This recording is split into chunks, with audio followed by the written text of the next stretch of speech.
성경 공부합니다. 히브리서 3장 1절로 19절 말씀입니다.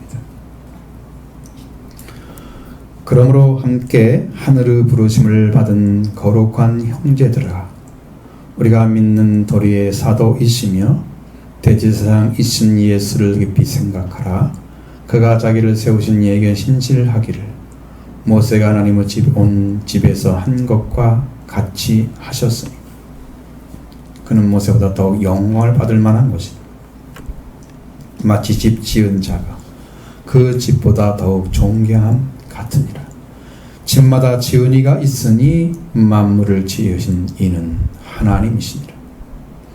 또한 모세는 장래에 말할 것을 증언하기 위하여 하나님 온 집에서 종으로 신실하였고, 그리스도는 하나님의 집 맡은 아들로서 그와 같이 하셨으니 우리가 소망의 확신과 자랑을 끝까지 굳게 잡고 있으면 그의 집이라.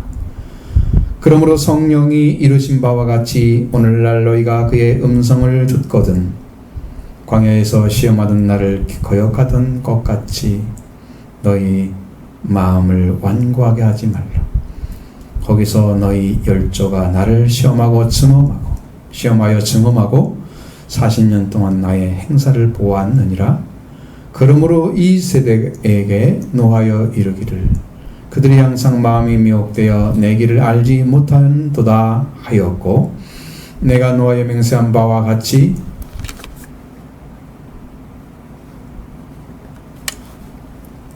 그들은 내 안식에 들어오지 못하리라 하였느니라. 형제들아, 너희는 삼가 혹 너희 중에 누가 믿지 아니하는 악한 마음을 품고 살아계신 하나님에게서 떨어질까 조심할 것이요, 오직 오늘이라 일컫는 동안에 매일 피차 권면하여 너희 중에 누구든지 죄의 유혹으로 완고하게 되지 않도록 하라. 우리가 시작할 때 확실한 것을 끝까지 견고히 잡고 있으면 그리스도와 함께 참여한 자가 되리라. 성경에 일렀을 때 오늘 너희가 그의 음성을 듣거든 경노하게 하시던 것과 같이 너희 마음을 완고하게 하지 말라 하였으니 듣고 경노하게 하던 자가 누구냐? 모세를 따라 애굽에서 나온 모든 사람이 아니냐? 또 하나님이 40년 동안 누구에게 노하셨느냐? 그들의 시체가 광야에 엎드러진 범죄한 자에게가 아니냐? 또 하나님이 누구에게 맹세하사 그의 안식에 들어오지 못하리라 하셨느냐? 그 순종하지 아니하던 자들에게가 아니냐? 이로 보건대 그들이 믿지 아니함으로 능히 들어가지 못한 것이라. 아멘. 하나님의 말씀입니다. 자, 오늘 이제 이 말씀을 보면 어떻게 이렇게 우리 구원 그리고 성령을 통해서 우리에게 마귀의 종살이로부터 자유케 하신 예수님을 믿는 우리는 이 예수님을 어떻게 보느냐의 문제에 또 다른 말씀을 우리에게 말씀해 줍니다. 근데 예수님이 어떤 분인가라는 걸 비교하는 것이 중요한 게 아니고, 여기에서는 하나님의 집에서 일하는 분으로서 어떤 역할을 하셨느냐, 그게 중요한 것입니다. 우리가 믿는 고백의 사도이시고 대제사장이신 예수님을 깊이 보라고 말씀하고 있습니다. 1절을 보겠습니다. 그러므로 함께 하늘의 부르심을 받은 거룩한 형제들아, 우리가 믿는 도리의 사도이시며 대제사장이신 예수를 깊이 생각하라. 아멘. 분명한 것은 죄의 속량과 하늘의 부르심은 같은 것입니다. 죄의 속량. 여러분, 죄의 속량을 받기 위해서는 하나님이 부르지 않으면 속량이 안 이루어집니다. 하나님이 부르심 받았어요? 그 사람은 이제 하나님께 나아가기 위해서, 하나님의 자녀로 들어가기 위해서 이제 죄를 용서해 주시는구나, 그 일을 시작하셨구나 하는 거죠. 하나님의 부르심을 받았다. 거룩한 형제들 구원받았죠? 이미 받는 자가 아니고 부르심을 받는 형제가 아니고 받은 형제, 거룩한 형제들 향해서 말씀하고 있습니다. 백성의 죄를 속량하신 대제사장 일을 행하시는 분이심을 말씀해 주신 것입니다. 그래서 그러므로 함께 하늘의 부르심을 받은 거룩한 형제들아, 그런 말씀은 바로 하늘의 부르심에 참여하는 거룩한 형제들아. 지금 여러분 참여하고 있잖아요. 참여하고 있으면 현재형이에요. 부르심을 받았지만 현재 난 참여하고 있는 거죠. 현재형. 바로 이 죽음을 통해서 죽음의 세력을 잡은 자 마귀를 없이 하시고 모든 일을 형제와 같이 되신 예수님, 하나님의 일에 자비하고 신실한 대장이 되어서 백성의 죄를 속량하여 주셨죠. 이미 이루셨고요. 이렇게 죽음의 자유, 죽음으로부터 자유와 죄의 속량을 받은 자들, 하늘의 부르심을 받은 참여하는 거룩한 형제들입니다. 이들을 향해서 어떻게 믿어야 되냐, 예수를 바라보는 시각을 이렇게 바꿔주는데, 우리의 믿는 도리의 사도이시며 대제사장이신 예수를 깊이 생각하라고 말씀하고 있습니다. 하늘의 부르심을 받은 부르심에 참여하는 거룩한 형제들인 도린케 성도들도 예수님이 어떤 분인가, 믿는 도리의 사도시대요.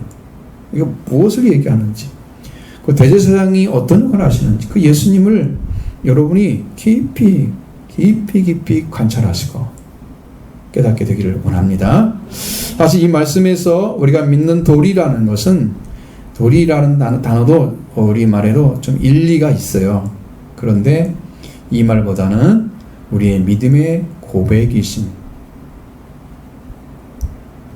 우리 믿음의 고백의 사도이시며, 이렇게 보시는 게 더 정확할 것입니다. 이 도리란 단어는 한국어로 잘 되어 있어요. 방도와 길이라는 뜻을 가지고 있습니다. 그러니까 우리의 믿음의 방도가 되신다 이 말이죠. 방도의 사도. 좀 말이 되는데 그래도 거기는 좀 부족합니다. 고백이 되어져야 합니다. 고백이. 우리 믿는 도리는 우리가 믿는 어떤 일을 해나가야 할 방법과 길이 되어주신 분이다. 분으로서 사도라는 말이잖아요.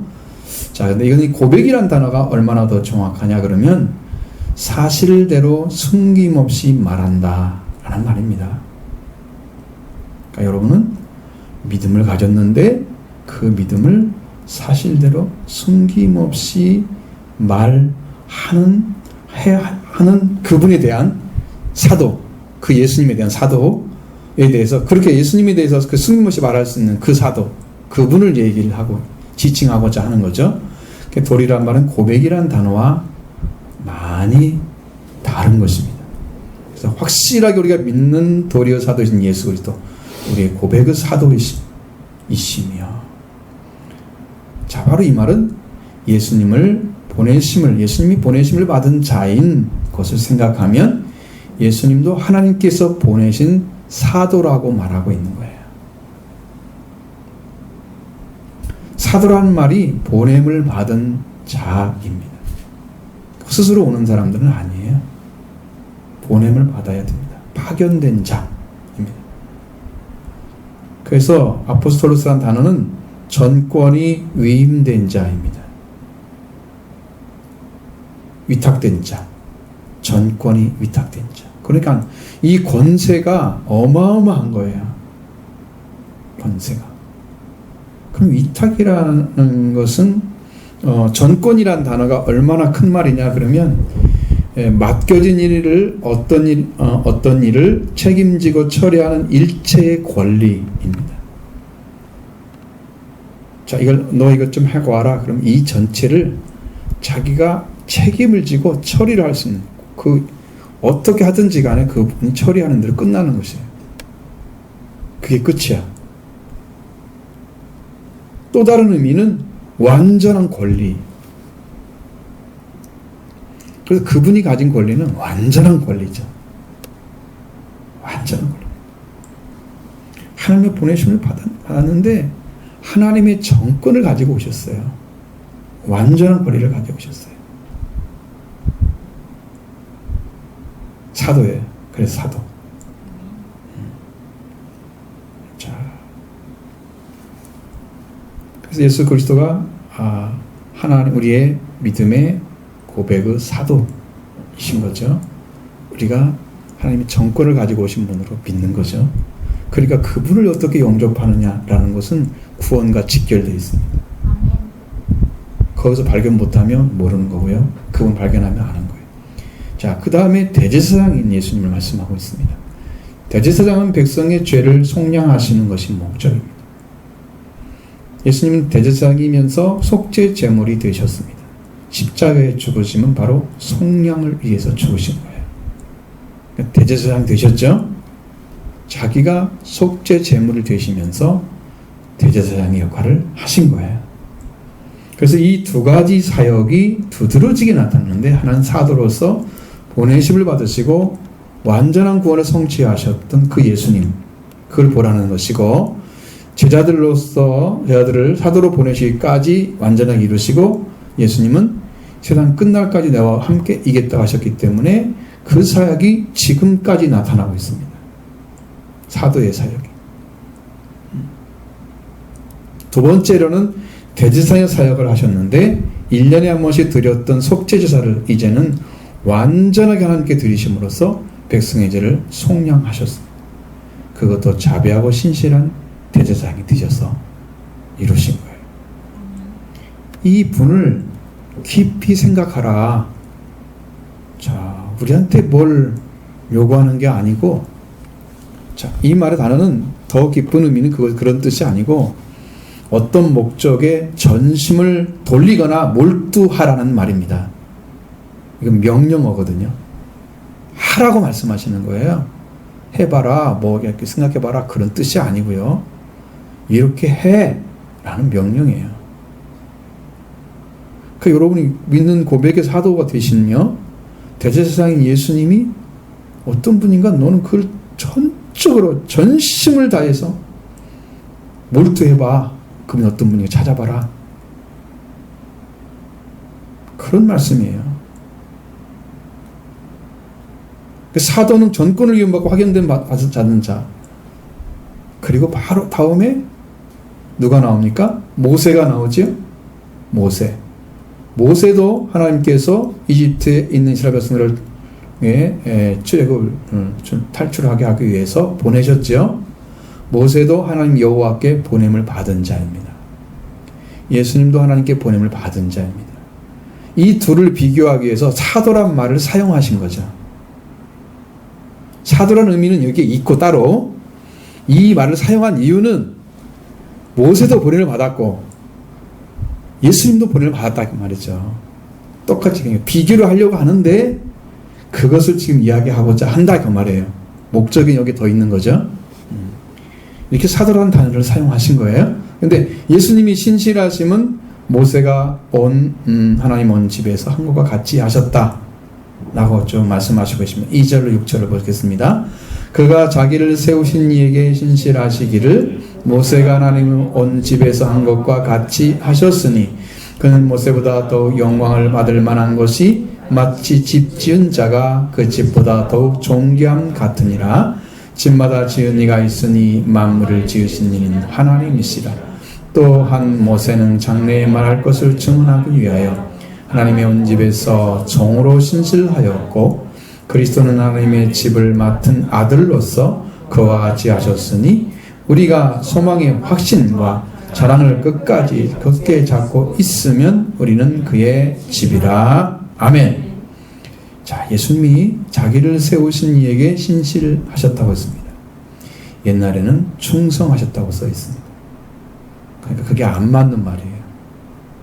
피스티오란 단어가 충성이란 말을 바꿔주면 안 돼요. 이건 믿음에 관련된 것입니다. 그래서 신실이란 말로 쓰셔야 됩니다. 자, 하나님 예수님께서 자기를 세우신 이에게 신실하셨어요. 여러분 세움 받으면요, 그분에게 신실하게 해드려야 됩니다. 그걸 다른 말로 충성이란 말로 바꿀 수도 있긴 하잖아요. 그렇죠? 그렇게 할 수 있지만 신실하게 하기를 모세가 하나님의 온 집에서 한 것과 같이 하셨다 말씀하셨습니다. 예수님이 자기를 세우신 이에게 신뢰할 수 있는 분으로서 모세가 하나님 온 집에서 한 것과 같이 그렇게 하셨다고 말씀하고 있습니다. 네? 예수님 모세보다 더 영광 받을 만한 곳이 있으셨다. 동일한 것이 아니고 예수님이 모세와 어떤 차이가 있기 때문에 이렇게 더욱 영광을 받으라는 것이 있다고 하셨을까요? 성경은 이렇게 말씀하고 있습니다. 마치 집 지은 자가 그 집보다 더욱 존귀함과 같다. 창조주의 영광과 창조물의 영광이 다른 것 같습니다. 그렇죠? 창조주 하나님하고 만들어진 거 보면서 만물을 숭배하는 것은 창조주를 버린 사람이 하나님을 모르기 때문에 숭배하는 게 되는 거잖아요. 그러니까 그건 신앙이 될 수가 없어요. 거짓된 거죠. 창조주가 영광이 크죠? 그럼 그분을 창조해야죠. 해가 빛나는데 그 꺼지지 않고 그렇게 밝은 빛을 내고 있는 걸 보면서 라신을 애굽에서 라라고 부르면서 신이라고 태양신을 숭배했잖아요. 창조하신 이 영광을 안 보고 만들어진 영세의 영광을 본 것입니다. 그러니까 썩어질 것과 이런 것에 절을 하게 되죠. 잘못 본 거죠. 창조주의 영광과 창조 영광은 다릅니다. 집마다 지은 이가 따로 있습니다. 지은 자가. 그러면 그 집이라고 상징하는 것은 곧 만물이죠. 여기서는 모든 것입니다. 하나님 모든 것에 지으신 이 하나님이죠. 그래서 만물보다 하나님이 영광스러우십니다. 사람을 창조하신 하나님이 그 영광이 더 크십니다. 그래서 모세는 5절과 같이 뭘 하려고 하느냐? 모세는 장래에 말할 것을 증언하기 위해서 하나님의 온 집에서 종으로 신실했다. 장래에 뭘 하려고? 마지막에 장래에 도래할 때 마지막 예수 그리스도가 오셔서 그 복음을 전할 때 그 복음을 이야기하려고 장래 될 것을 말하기 위해서 하려고 그 복음을 소개하는 역할을 했다는 거예요. 근데 잘 모르겠죠. 그것이 점점점 알아지면 여러분이 구약과 신약이 동일해집니다. 그렇게 찾아져요.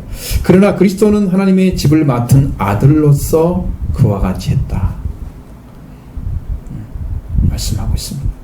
집을 맡은 자. 그러니까 하나님의 집을 위해서 일을 하긴 했지만 모세는 종으로서 일을 했고 예수님은 아들로서 일을 한 거예요. 차이가 크죠? 종과 아들은 다릅니다. 요한복음 18장에도 아들이 너희를 자유하면 너희가 자유하리라. 아들이 권세를 가지고 있습니다. 그 아들의 권세를 사용하시는 거예요. 근데 종은 그걸 못 사용합니다. 주인이 말을 해줘 사용할 수 있어요. 종은 그 권세가 없는 거죠. 모세는 그 권세가 없어요.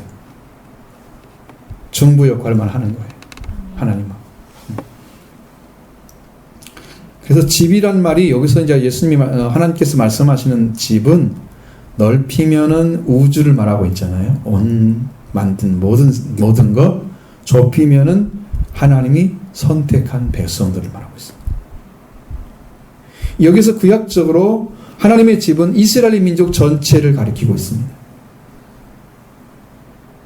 그러니까 여러분 하나님의 집이라는 말을 사용했을 때 바로 그런데요. 3절에 집이란 단어, 하나님의 집이란 단어에서 집이란 단어를 사용하면 오이코라고 이렇게 했습니다. 원래는 오이코스가 정상적인 단어인데 3절에는 오이코라고 나왔습니다. 거기 하나님의 집에서 했을 때 그 단어는 가족, 가문, 재산을 의미하는 것입니다.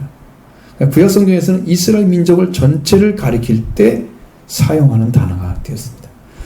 신약에서는 하나님의 택하심을 입은 거룩한 무리, 그리스도를 따르는 자, 성도들의 모임, 그 교회를 가리키는 단어입니다. 여기서 그리스도는 하나님의 집을 맡은 아들로서 신실하셨다. 이 말씀이 중요한 거예요. 하나님의 집, 하나님의 택하심을 입은 성도들의 무리인 교회를 가리키고 있습니다. 바로 그리스도께서 이 교회를 맡은 아들로서 신실하셨다고 하는 거예요. 아들로서, 종이 아니고. 그렇기 때문에 우리가 이 그리스도가 아들로서 교회를 맡음으로써 우리가 받아들이고 이 소망의 확신과 자랑을 끝까지 굳게 잡고 있으면 우리는 그의 집이 되는 거예요. 지금도 여러분의 아들이 오셔서 일을 해주셔야 여러분의 모든 죄와 사망 문제 해결됩니다. 아들이 오셔서 일을 해줘야 돼요. 그걸 소망으로 받아들이시고 하나님의 자랑으로 받아들이시고 여러분의 긍지를 가지고 그 말씀을 따라하면 여러분이 하나님의 집이 되는 것입니다. 그리스도이신 하나님의 아들이 맡으신 하나님의 택하신 교회, 바로 우리 그리스도가 오셔서 아들로서 신실하셔서 하나님 맡기신 집, 바로 교회. 바로 교회를 위해서 무엇을 하셨습니까? 그리스도께서 여러분 성경에 우리 예수 그리스도 아들로서 나타난 것이 1장이죠. 히브리서 1장에 그는 그리스도로 있으면서 아들로서 교회를 죄를 정결하게 하는 일을 하셨죠. 그렇습니다. 그리고 모든 만물을 말씀으로 붙들고 계셨다고 말합니다. 붙드셨고 그리고 높은 곳에 계신 지극히 존엄하신 하나님 우편에 앉으셔서 죄와 사망을 승리하신 분으로 나타났습니다. 이미 끝내주신 거예요. 그럼 우리 교회가 그걸 입는 거예요. 하나님의 집으로. 그걸 믿는 거예요. 그리스도이신 하나님의 아들이 우리에게 행해 주셔야 할 것이었습니다. 우리는 형제로서 회복해 주셨고 우리는 죽음을 통해서 죽음에서 이를 잡은 자 마귀를 무효화시켜 주셔야 했기 때문에 그렇게 시켜주셨고 죽기를 위해서 일생 동안 매여서 죄의 종사를 하는 모든 자를 자유하게 하기 위해서 예수님이 일해 주셨습니다. 아브라함의 자손, 선택한 백성의 자손을 붙들어 주셔야 하기 때문에 그렇게 하신 것입니다. 그리스도는 대제사장으로서 자비하고 신실한 대장이 되어서 백성의 죄를 속량해 주시는 분이시고 시험의 고난을 받으셨기 때문에 우리의 시험을 능히 도우실 수 있는 그분입니다. 여러분 그분을 여러분의 소망과 하나님의 자랑으로 삼고 끝까지 견고하게 잡고 있으면 우리는 하나님의 집이 됩니다. 이것을 하나님 주시려고 하는 거예요. 이 말씀에서는. 이 집이 제대로 서할 수 있는 길을 못 찾기 때문에 이것을 구약에서 찾아서 이스라엘 백성들을 그 삶을 다시 비춰주면서 이렇게 하지 마라, 이렇게 하지 마라, 이렇게만 이걸 가르쳐 주는 거예요. 지금 그 뒤에 말씀들은 어려운 게 아니에요. 이스라엘 민족에 대해서 나오죠? 바로 그것 때문에 그런 거예요. 다 보이잖아요, 이제는. 자, 그래서 바로 신약의 하나님의 집, 교회. 바로 그것을 맡은 분이 아들이신 예수 그리스도이십니다. 모세는 저로 이랬지만 그리스도는 아들로서 하나님의 집을 맡으셨으니까. 그 우리의 교회의 머리가 되시고, 우리는 그의 지체가 되는 것입니다. 우리가 그의 집이 되어야만 그리스도가 통치를 받게 되는 거죠. 여러분 성도님들 다 하나님의 집이 되기를 원합니다. 어떻게 믿으셔서? 아들을 믿으시고 하나님의 아들을 세우신 걸 자랑으로 삼으시고 그를 굳건히 잡고 있으면 끝까지 잡고 있으면 그 입의 집이 될 줄로 믿습니다. 자, 이 집인 이스라엘, 구약의 집이죠. 하나님의 집인 이스라엘이 이것을 지키기 위해서 어떻게 해야 되나 하는 말씀이 7절 이하의 말씀인 거예요. 왜 실패했나? 그 말씀도 거기에 다 나와 있고요. 우리는 신약의 집이잖아요. 신약의 집이 승리하려고 하면 실패하지 않으려면 구약의 집이 실패하는 원인을 다 찾아내서 거기에 반복되지 않으면 되는 거죠. 그 이야기를 하고 있는 거예요. 17절로 11절 말씀 보십니다. 그러므로 성령이 이르신 바와 같이 오늘날 너희가 그의 음성을 듣거든 광야에서 시험하는 날을 거역하던 것 같이 너희 마음을 완고하게 하지 말라. 거기서 너희 열조가 너를 시험하여 청하고 40년 동안에 나의 행사를 보았느니라. 그러므로 내가 이 시대에게 노하여 이르기를 그들이 항상 마음이 미혹되어 내 길을 알지 못하는 도다 하였고 내가 노하여 맹세한 바와 같이 그들은 내 안식에 들어오지 못하리라 하였느니라. 아멘. 자, 그의 소망의 확신과 근거에 잡으면 그의 집이라고 하나님 집이라고 말씀하셨는데 이 집이 어떤 하나님의 집, 이스라엘 백성 왜 실패했는지 말씀합니다. 히브리서 3장 7절로 11절의 말씀은 시편 95편 7절로 11절 말씀과 똑같습니다. 그런데 여기에서 이제 다른 것이 이제 몇 가지 있지만 그것은 제가 완전히 제외하겠습니다. 이 말씀을 하다가 혼란이 더 와가지고 여러분들이 이 말씀 이해하기가 더 힘들어지게 생겼어요. 그런 걸 다 섞어지면 그러니까 그런 걸 하지 않고 진짜 어디지를 가져왔냐 그러면 시편 150편 7절의 하반절부터 시작해서 11절까지 가져왔습니다. 동일하지는 않습니다. 그래서 너희가 오늘 그의 음성을 듣거든 너희는 무리바에서와 같이 또 광야의 마사에서 지냈던 날과 같이 너희 마음을 완악하게 하지 말지어다. 완고하란 말 아니고 완악하다고 하나 다르죠? 그때의 너희 조상들이 내가 행한 일을 보고서도 나를 시험하고 조사하였도다. 내가 40년 동안 그 세대로 말미암아 근심하여 이르기를 그들은 마음이 미혹된 백성이라. 내 길을 알지 못한다 하였도다. 그러므로 내가 노하여 맹세하기를 그들은 내 안식에 들어오지 못하리라 하였도다. 아멘. 자, 여기에 10편 90편 9절의 하반절에 시험하고 조사했도다 이 말씀을 가리키는 단어는 하나는 시험하다라는 말은 나사라는 단어입니다. 시험하다, 유혹하다, 시도하다. 그런데 조사하다는 단어는 바한이라는 단어인데 여기는 검사하다, 시험하다, 입증하다 이런 단어예요. 그래서 여기는 똑같이 시험하고 시험하였도다 이렇게 번역하는 것이 더 정확한 번역이에요. 근데 여기는 조사하였도다 그렇게 말을 바꿔놨죠. 네. 이 말씀을 히브리서 3장 9절에 인용할 때는 시험하고 증험하여 그렇죠? 증험하여 시험하고 그 삶을 그대로 살았다는 거죠.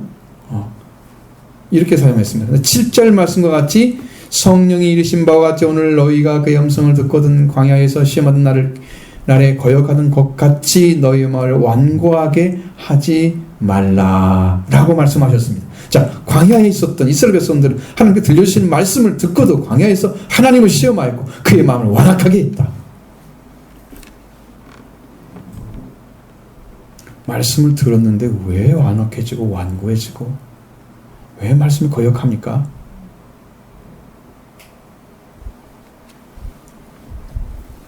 여러분 생활이라는 게 똑같아요.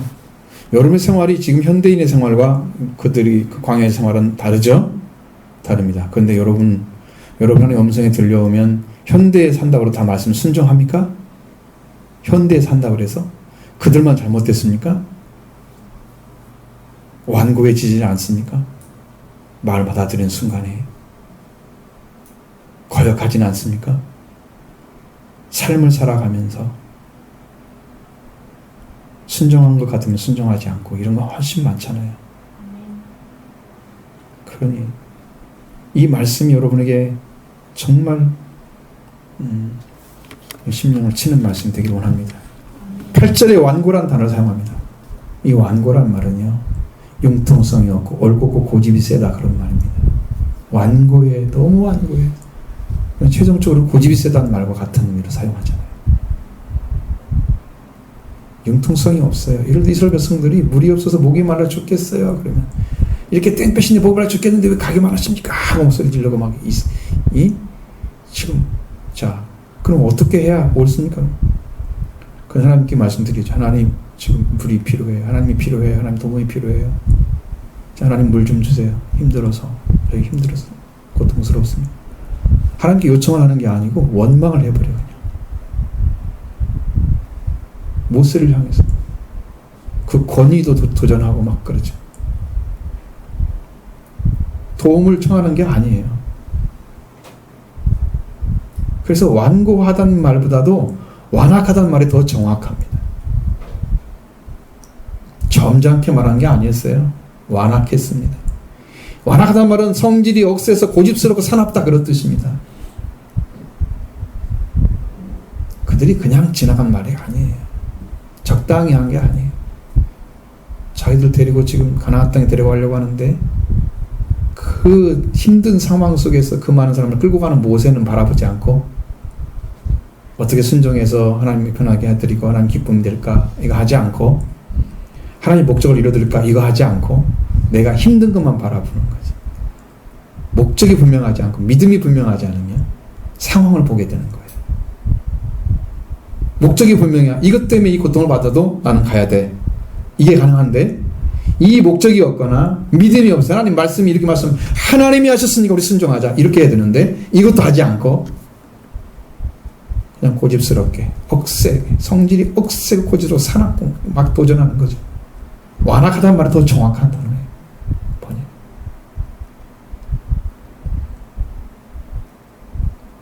이런 모세가 물로 인해서 범죄를 했잖아요. 그걸 때문에 가나안 땅에 못 들어갔습니다. 이스라엘 백성이 모세에게 얼마나 힘들게 마음을 상하게 도전을 했으면 그 온유한 모세가 화가 났을 거예요. 모세가 하나님다 예수 그리스도 아니잖아요. 사람이잖아요. 그런데 막 하나님 그렇게 해서도 하나님은 누구를 더 징계를 하시냐 모세를 징계를 하시는 거죠. 하나님 보시기에는 하나님을 하는데 적합한 행동이 아니었다. 그래 너는 가나안 땅에 들어가지 못하리라. 얼마나 힘이 들었으면 거기서 그런 말이 나오겠어요. 저는 좀 이해가 됩니다. 근데 하나님 편에 안 쓴다는 게 아니고 모세 마음도 이해가 된다는 얘기죠. 거기서 너 열조가 나를 시험하고 증험하여 40년 동안 나의 행사를 보았느니라. 너희 열조는 조상들이잖아요. 광야에 살았던 이스라엘 백성들.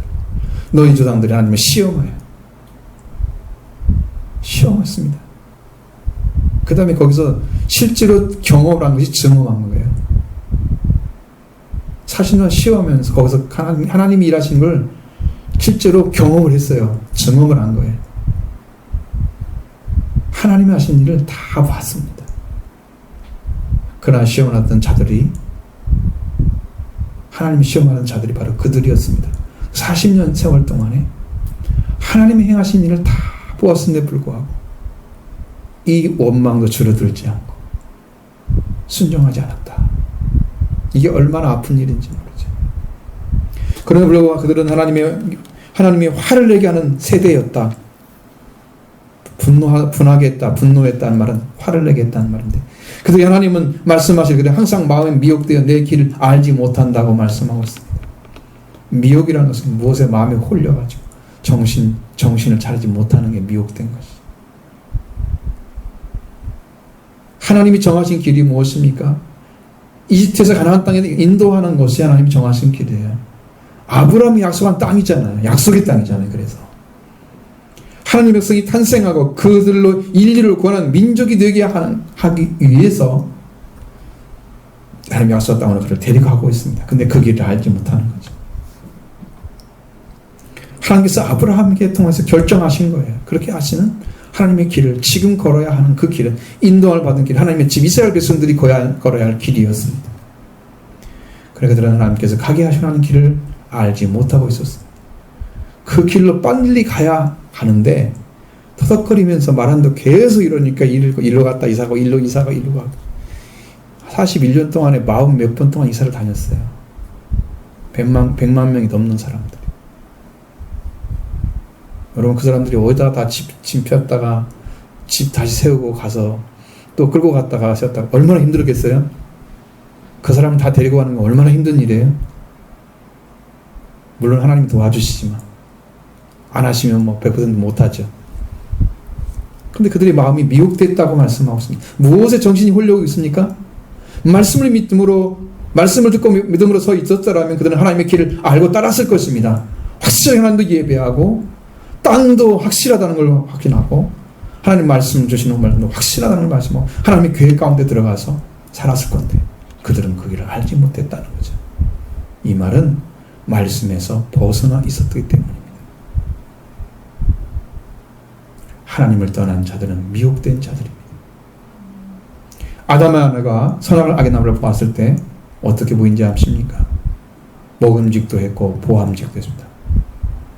눈여겨볼 만한 가치가 있는 것처럼 보였습니다. 지혜롭게 할 만큼 탐스러운 나무가 보였습니다. 그 나무가 그렇게 보였기 때문에 그 열매를 따 먹었습니다. 아담을 아는 상태가 정신이 혼미해진 상태죠. 왜 그렇게 멋있게 보였을까요? 그 전에 다 봤었는데. 응? 그 전에도 그 나무를 봤을 거 아니에요. 계속. 그때는 왜 안 보이고 왜 지금은 그게 보이냐고. 이 차이가 어디서 봐요? 하나님의 말씀을 떠나서 뱀의 말을 따랐을 때에 그 눈이 그렇게 바뀐 거예요. 정신이 혼미해진 거죠. 미혹받은 사람들은요, 하나님의 말씀을 떠나는 순간에 미혹받습니다. 세상에 싹 빠져버리는 거죠. 그 어떤 곳에 딱 속해버리는 거죠. 하나님을 떠나는 순간에 그렇게 됩니다. 그래서 그런 눈이 되니까 정신을 못 차리고 열매 따먹으면 죽는다 그랬는데 그냥 따서 먹고 자기 남편한테 주고 막 이럽니다. 이런 일이 벌어지는 거예요. 말씀을 떠났을 때 눈이 뒤집어지는 거죠. 하나님 바로 오라는 것만 보지 않고 하나님 보지 말라고 하는 건 보는 거예요. 반대가 되어버렸죠. 미혹받은 것입니다. 이스라엘 백성 하나님의 집이 마음을 미혹받았는데 그들은 항상 마음이 미혹되어 있다고 말씀하고 있습니다. 그런 사람들은요, 세상에 어떤 곳에서 움직이냐면, 내가 어느 곳에 이제 40몇 번 이사를 갔잖아요. 41번인가. 그 갈 때마다, 이 지역은 어떻고, 이런 거 볼 거 아니에요. 관심이 하나님이 가고자 하는데 가는 게 목적이 아니고, 내가 있는 곳이 어쩌고저쩌고, 여기가 더 관심이 많아. 그걸 다 평가하고, 지금 빨리 가야 되는 게 목적이잖아. 그게 좋은 뭐 받으면 못할 거야.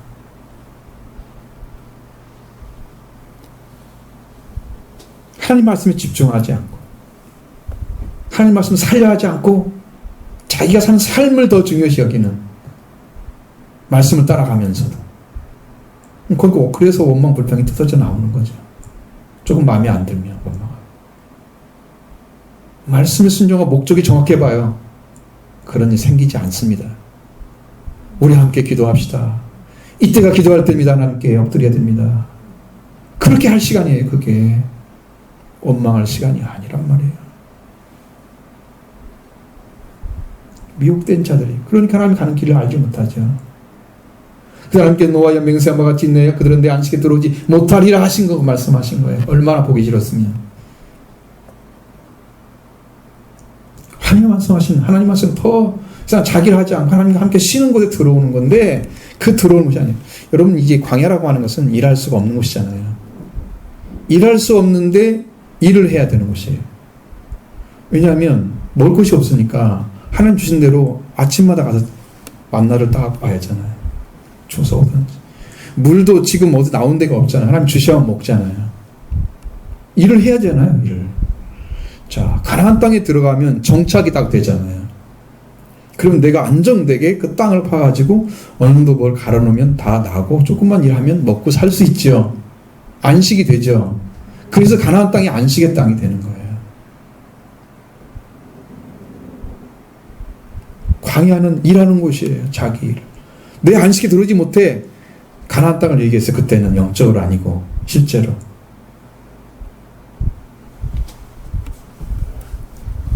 하나님의 집인 이스라엘이 하나님께 떨어질까 조심하라고 하셨고, 죄악으로 원고되지 않도록 하라고 또 말씀해 주셨습니다. 12절부터 14절 말씀 보시겠습니다. 형제들아, 너희가 삼가 혹 너희 중에 누가 믿지 아니하는 악한 마음을 품고 살아계신 하나님께서 떨어질까 조심할 것이요, 오직 오늘이라 일컫는 동안에 매일 빛자 권면하여 너희 중에 누구든지 죄의 유혹으로부터 응고하게 되지 않도록 하라. 우리가 시작할 때에 확실한 것을 끝까지 견고히 잡고 있으면 그리스도와 함께 참여한 자가 되리라. 아멘. 하나님에 속한 자가 하나님께서 떨어질까 조심하라. 이렇게 말합니다. 사실 이 말씀은 하나님에게 배반하지 않게 하라. 하나님에게 배반하지 않게 말씀하고, 조심하라는 의미는 없어요. 원어적으로 보면 않게 하라고 얘기합니다. 배반하지 않게 하라.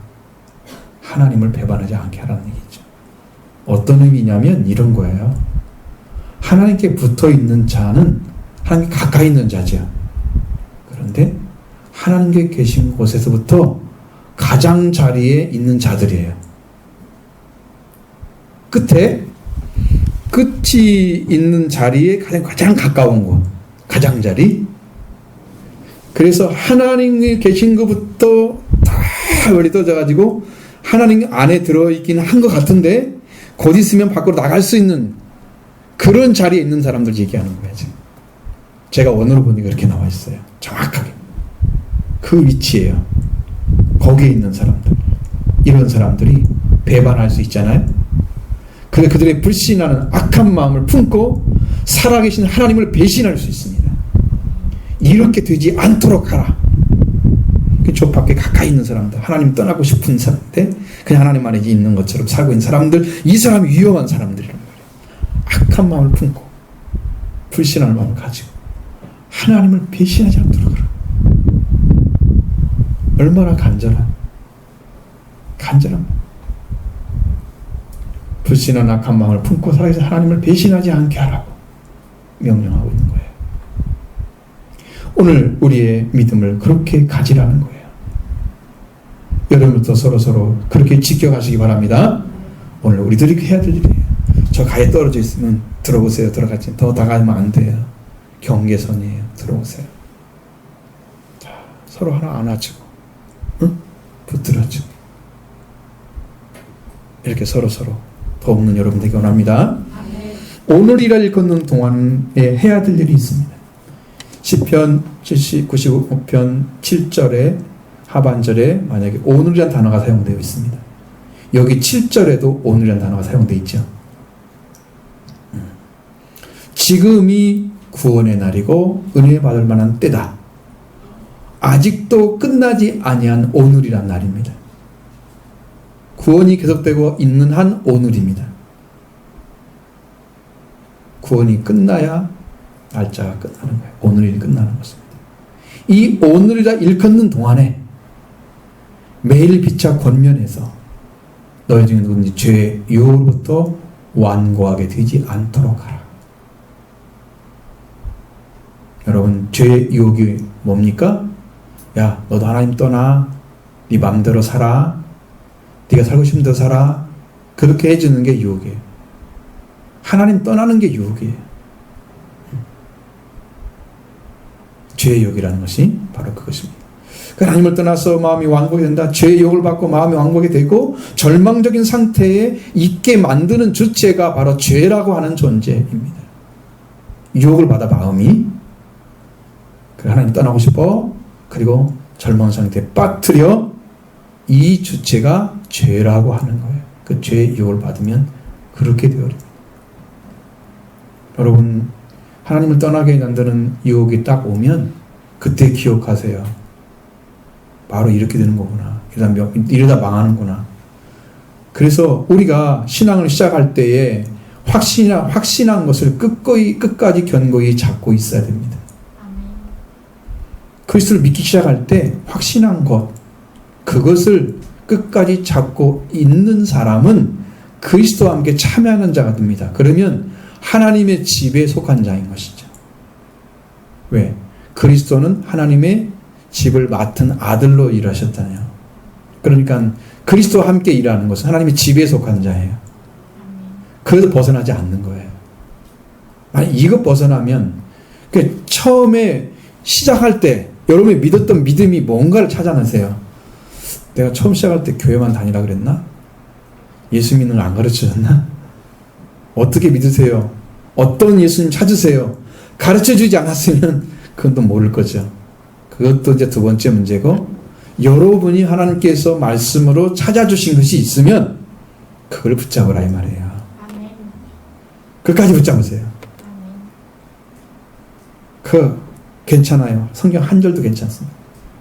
성경 한 절만 정확히 소화가 되면 다른 성경 다 연결돼서 알아집니다. 많은 성경을 아는 게 중요한 게 아니에요. 한 말씀도 제대로 모르기 때문에 문제가 되는 거예요. 많은 걸 다 알려고 하는 것이 문제가.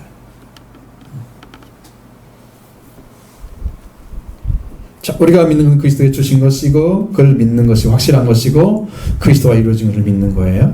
자, 1장에서 말씀드렸잖아요. 아들에 대해서 말씀 주셨죠. 그 아들에 대한 말씀.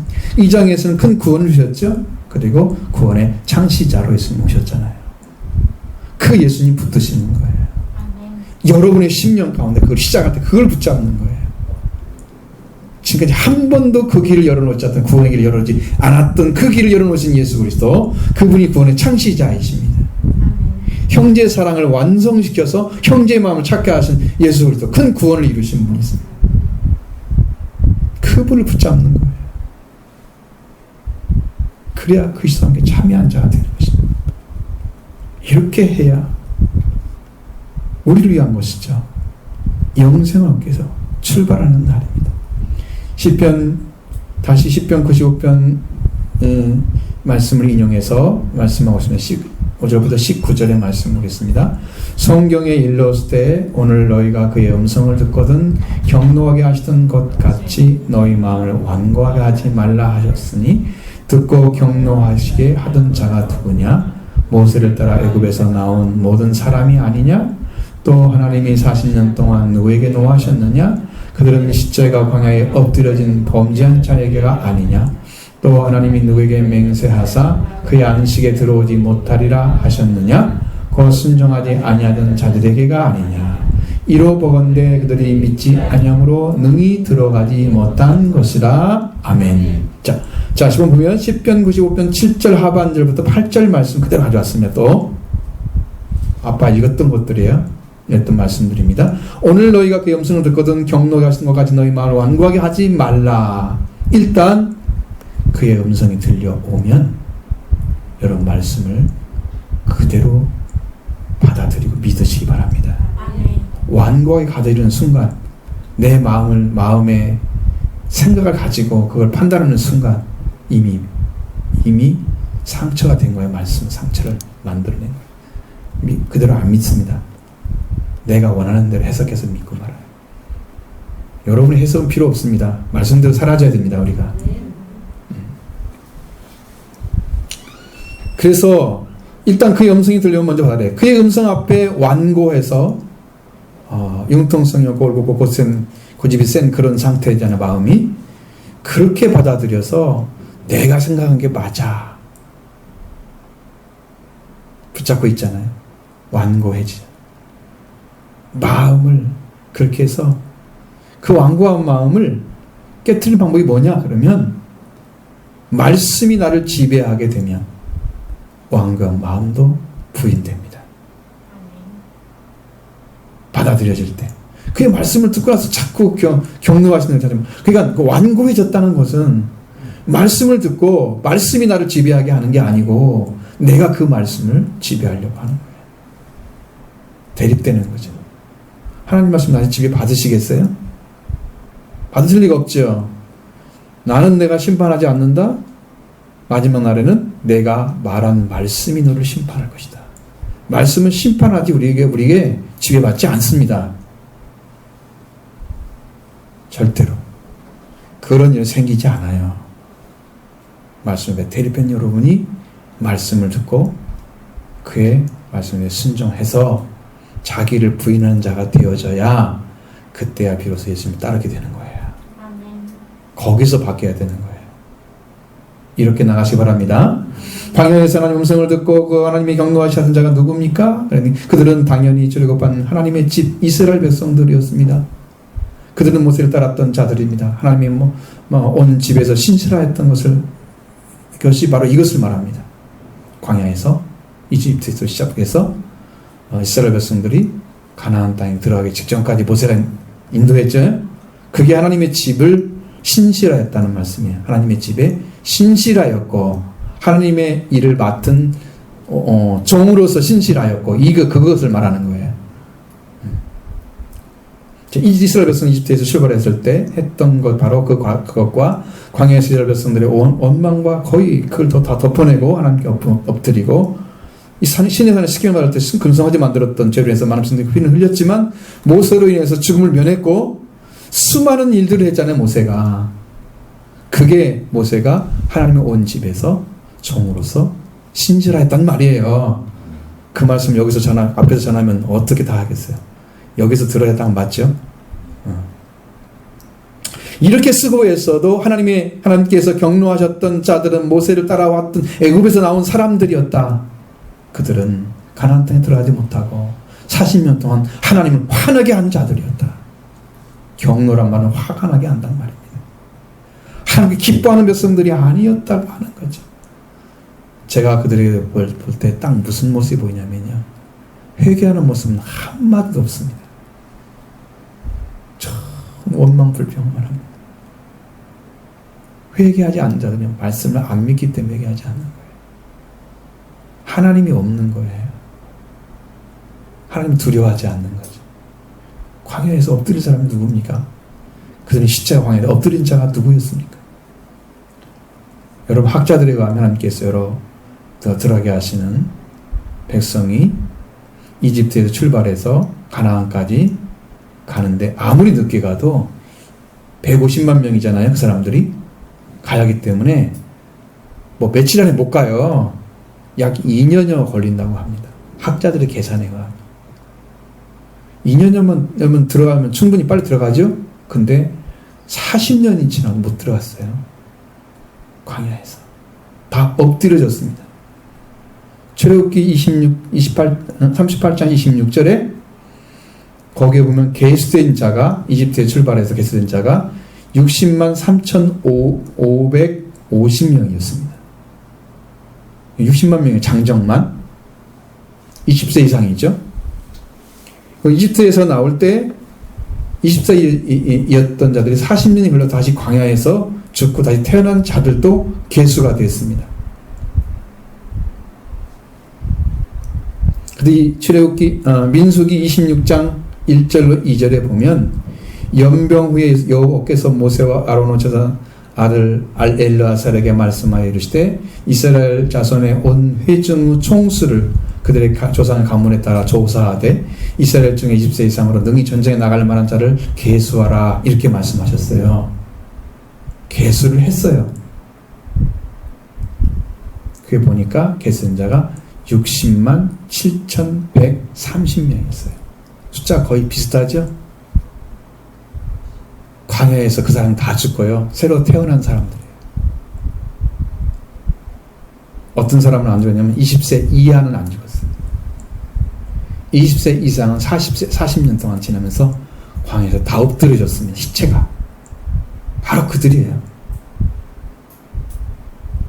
이렇게 나오잖아요. 민수기 26장 51절에. 그 숫자가 딱 나오잖아요. 하나님께서 얼마나 화가 나셔서 하셨는가 보세요. 민수기 14장 26절로 35절의 말씀에 쫙 보면 모세와 아론에게 말씀하십니다. 여러분도 보시는 게 유익할 거예요. 왜냐하면 성경을 다 여러분 들어서 다 이해를 못하잖아요. 읽으시면서 같이 나가면 훨씬 유익하죠. 26절, 14장 26절 35절까지 말씀입니다. 여기서 모세와 아론에게 말씀하여 이르되 나를 원망하는 이 악한 회중에게 내가 어느 때까지 참으랴? 이스라엘 자손이 나를 향하여 원망하는 바 그 원망하는 말을 내가 들었노라. 그들에게 이르기를 여호와의 말씀에 내 삶을 두고 맹세하노라. 너희 말이 내 귀에 들린 대로 내가 행하리니 너희 시체가 이 광야에서 엎드려질 것이라. 너희 중에 20세 이상으로 계수된 자 곧 나를 원망한 자 전부가 여분네 아들 갈렙과 눈의 아들 여호수아 외에는 내가 맹세하여 너희에게 살게 하리라. 한 땅에 결단코 들어가지 못하리라. 너희가 사로잡히겠다고 말하던 너희 유아들은 내가 인도하여 들리리니 그들은 너희가 싫어하던 땅을 보려니와 너희 시체는 이 광야에서 엎드려질 것이요 너희 자녀들은 너희 반역한 죄를 지고 너희 시체가 광야에서 소멸되기까지 40년을 광야에서 방황하는 자가 되리라. 너희는 그 땅을 정탐한 날수인 40일을 하루를 1년으로 쳐서 그 40년간 너희의 죄악을 담당할지니 너희가 그제서야 내가 싫어하면 어떻게 되는지 알리라 하셨다 하라. 나 여호와가 말하였거니와 모여 나를 거역하는 이 악한 회중에게 내가 반드시 이와 같이 행하리니 그들이 이 광야에서 소멸되기 생멸되어 거기서 죽으리라. 이렇게 말씀하신 듯 돼버린 거예요. 여러분, 불신이라는 거 얼마나 무슨지 아시죠? 하나님이 하시는 길을 힘들 때마다 기도하며 사람에게 위로를 받고 힘을 얻어서 같이 나가야 됩니다. 목적을 향해 나가야 됩니다. 자기 생각대로 이렇게 힘들게 하시고 뭐 거기를 가려면 힘들게 좀 쉽게 가면 안 돼. 그렇게 말하고 하나님이 그 속에 들어와서 일을 하시는데 그 말을 안 들어요. 여러분, 근데 그런 결과가 왜 나왔느냐 그러면 이게 나오죠. 가나안 땅에 정탐하려고 12지파에서 한 사람씩 12명을 보냈습니다.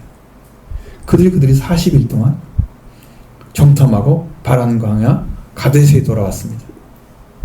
거기에서 어떤 일이 벌어졌냐? 바로 민수기 13장 20절 33절의 말씀과 같이 돌아와서 문제가 생겼습니다. 하나님 주신 목적과 전혀 달라요. 거기 보면 40일 동안 정탐하기를 마치고 돌아와서 바라온 광야 가데스에 이르러 모세와 아론과 이스라엘 온 자손의 회중에게 나와 그들에게 보고하고 그 땅의 과일을 보이고 모세에게 말하 이르되 당신이 우리를 보낸 땅에 간즉 과연 그 땅과 저 땅에 젖과 꿀이 흐르는 데 이것이 그 땅의 과일이나이다. 그러나 그 땅 주민은 강하고 성읍은 견고하여 힘이 클 뿐 아니라 거기서 아낙 자손을 보았으며 아말렉인은 남방 땅에 거주하고 헤딘과 여부스인은 모리아인과 모리아인은 산지에 거주하고 가나안인 해변과 요단가에 거주하더이다. 갈렙이 모세 앞에서 백성을 조용하게 하고 이르되 우리가 곧 올라가서 그 땅을 취하자 능히 이기리라 하나 그와 함께 올라갔던 사람들은 우리가 능히 올라가서 그 백성을 치지 못하리라. 그들은 우리보다 강하니라 하고 이스라엘 손 앞에서 그 정탐한 땅을 악평하여 이르되 우리가 두루다니며 정탐한 땅은 그 거주민을 삼키는 땅이야. 거기에 본 모든 백성은 신장이 장대한 자들이며 거기 네피림 후손인 아낙 자손이 거인들을 보았나니 우리가 스스로 보기에도 메뚜기 같으니 그들이 보기에도 그와 같을 것이라. 이렇게 보고를 하는 거예요. 그러니까 그날 밤에 이 백성들이 울면서 모세와 아론을 원망을 했습니다. 14장 1절로 딱 넘어가면 온 회중이 소리를 높여 부르짖으며 백성이 밤새도록 통곡하였더라. 이 원망을 하나님이 보신 거예요.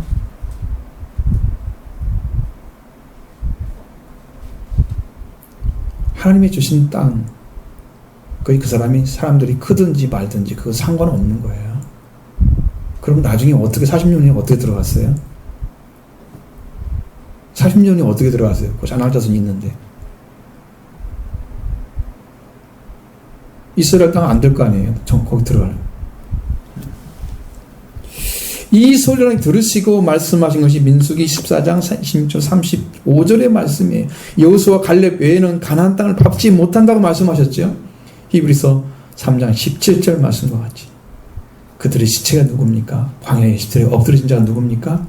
하나님을 원망하고 경노하고 화나게 했던 자들이 범죄한 이스라엘 집인 하나님의 백성들이었습니다. 하나님께서 누구에게 맹세하셔서 그의 안식에 들어오지 못하리라 말씀하셨습니까? 순종하지 않은 사람들이었습니다. 상황과 환경을 넘어설 수 없는 믿음을 가진 자. 상황이 이런데 어떻게 해요? 환경이 이런 걸 어떻게 해요? 그 탓만 하고 있는 사람들은 들어가지 못하는 거예요. 광야에서 엎드려져야만 되는 거예요. 그것이 그들의 믿음이에요. 못 들어가는 것이 믿음이에요. 그들은. 상황과 환경만 보고 있어요? 그럼 언제 무슨 일이에요? 믿음으로. 말씀으로 어떻게 나가요? 세상이 이렇게 변했어요. 그래, 변한 건 사실이야. 그건 어떻게 안 인정해요? 근데 하나님 말씀 더 강하지. 다 살려낼 것입니다. 왜? 하나님의 능력을 나타내시고 권능을 나타내시면 엎드리게 돼 있어요. 그래서 마지막 때 부흥이 한번 올 거예요. 우리 교회가 주축의 역할을 해야 됩니다. 거기에. 여러분들 그래서 지금 길러내는 거예요. 지금 이러고 있는 거예요. 적당히 살라고 지금 말씀하는 게 아니에요. 상황과 환경을 넘어서서 하나님 주신 말씀대로 가야 됩니다. 이게 비전이에요. 우리가 비전을 찾아내야 돼요. 주신 비전을 믿고 그 다음에 그 말씀을 믿어서 상황을 넘어서고 환경을 넘어서서 하나님 말씀이 이루어지게 해야 됩니다. 그러려면 그게 뭐가 필요해요? 주신 말씀을 믿고 그대로 가는 거죠. 여호수아 갈렙 같은 사람이 있었으면 들어가겠죠?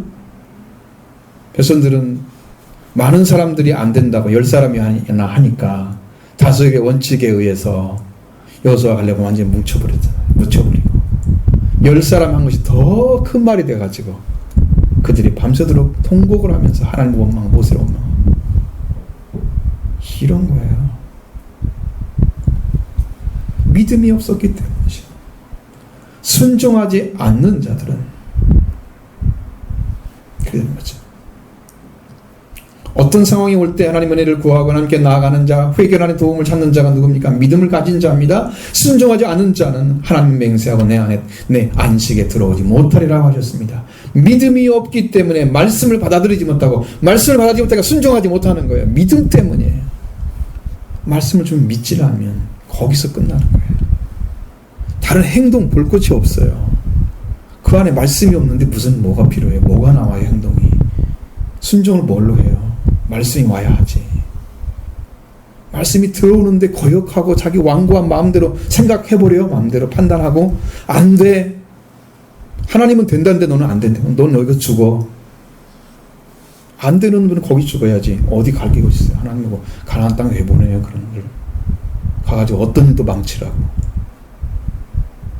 광야에서도 망치고 있는데 여러분 하나님 나라 회개하는 사람 못 들어가는 이유가 바로 그거예요.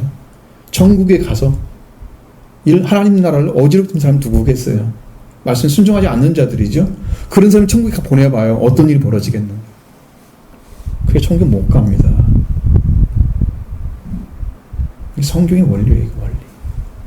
다시 말씀드리면 하나님의 집이 되지 못한 이스라엘 백성들 믿지 않았기 때문에 안식에 들어가지 못한 것입니다. 우리가 바로 하나님의 집입니다. 구약의 이스라엘 하나님의 집은 많은 실패를 보여주었습니다. 그 새 언약을 통해서 새로운 백성인 교회가 또 하나님의 집입니다. 예수를 통해서 믿음으로 받으시고 회개와 죄산을 받고 성령 받아서 우리가 하나님의 영광에 참여하는 자가 되길 줄로 믿습니다. 아멘. 이 복을 주시기 위해서 하나님이 지금 일하고 계시는 거예요. 아멘. 여러분 오셔서 그것이 그 멸망이 목적이 아니자. 이 말씀은 믿음이 없기 때문에 이렇게 된 거야 그 얘기 해준 거잖아요. 여러분 믿음으로 말씀을 받고 순종의 삶을 사시기 바랍니다. 아멘. 그래서 4장에 넘어가면 안식에 들어가는 길이 더 나오는 거예요. 너무 쉽잖아요. 이제 다 열어졌죠. 아멘. 4장을 잘 읽어보시면 또 놀라운 복음이 있을 줄 믿습니다.